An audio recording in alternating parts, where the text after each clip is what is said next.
नमस्कार. श्री स्वामी समर्थ. होळी म्हणजे वाईट प्रवृत्तींची होळी किंवा अंत. होळी हा उत्साहाचा, रंगांचा सण आहे. मात्र 2026 या वर्षी होळी तिथी आणि वर्षातले पहिले चंद्रग्रहण या स्थितीमुळे होलिका दहनाच्या तारखेबाबत अनेकांच्या मनात गोंधळ निर्माण झाला आहे. तर आज या व्हिडिओमध्ये आपण या सर्व शंकांचे निरसन, तसेच ग्रहण काळात गर्भवती महिला, बाल, वृद्ध यांनी कोणती काळजी घ्यायची, त्याचबरोबर चंद्रग्रहण काळ, वेद, स्पर्श, मोक्ष या सर्वांविषयी माहिती घेणार आहोत.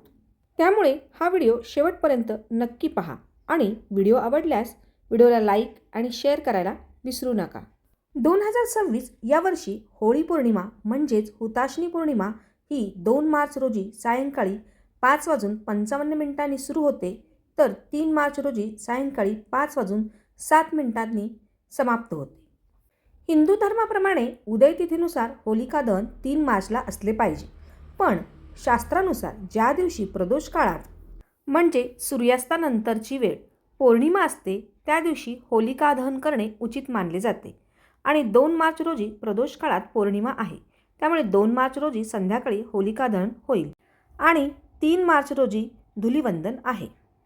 मात्र 3 मार्च रोजी चंद्रग्रहण आहे आणि हे चंद्रग्रहण भारतात दिसणार आहे. त्यामुळे ग्रहणाचे वेद आणि नियम आपल्याला पाळणे गरजेचे आहे. तर हे ग्रस्तोदित खग्रास चंद्रग्रहण 3 मार्च 2026 रोजी आहे. याचा स्पर्श म्हणजे ग्रहणाची सुरुवात दुपारी 3:20 होईल, तर सम्मिलन म्हणजेच सूर्य, चंद्र, पृथ्वी एका सरळ रेषेत येतात, त्या स्थितीला सम्मिलन म्हणतात. ती वेळ आहे दुपारी 4:34.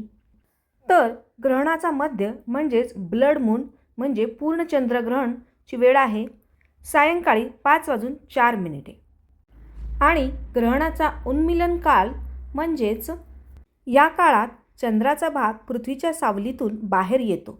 हा उन्मिलन काळ हा संध्याकाळी 5:33 आहे.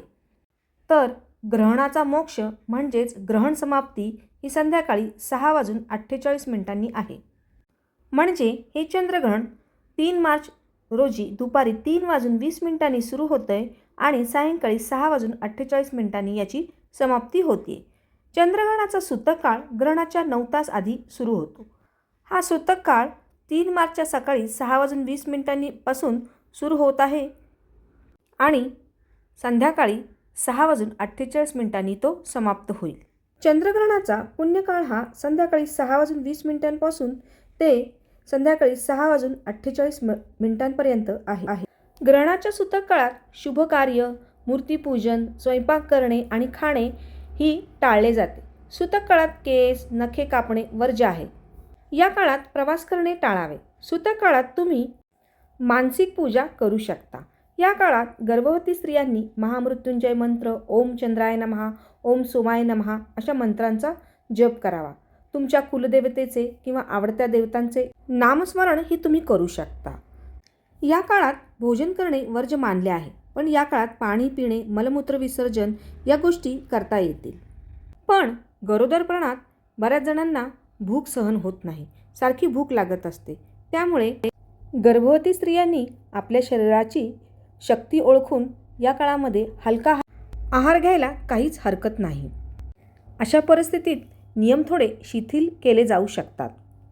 पण या काळात मंत्र, जप, ध्यानधारणा करणे हे अत्यंत शुभ मानले आहे.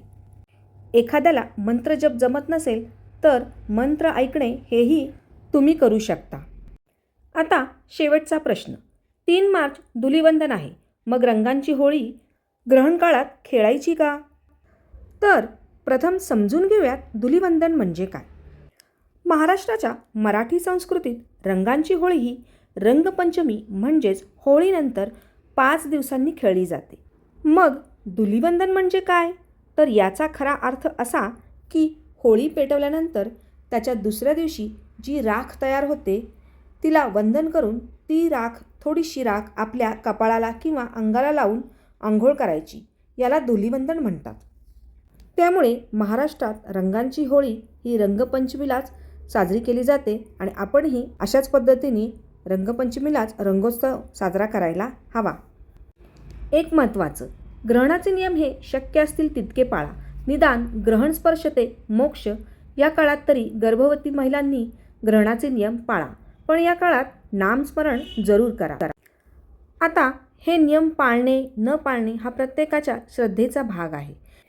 या काळात काय करावे आणि काय करू नये हा सर्वस्वी ज्याचा त्याचा प्रश्न आहे.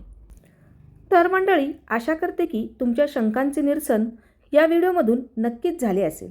हा व्हिडिओ तुम्हाला जर माहितीपूर्ण वाटला असेल तर व्हिडिओला लाईक करा आणि हा व्हिडिओ जास्तीत जास्त लोकांपर्यंत शेअर करा. चॅनलला जर अजून सबस्क्राईब केले नसेल तर पटकन सबस्क्राईब करा, कारण या आपल्या चॅनलवर आपण मराठी सण संस्कृती याविषयी माहिती देण्याचा नेहमीच प्रयत्न करत असतो. धन्यवाद. श्री स्वामी समर्थ.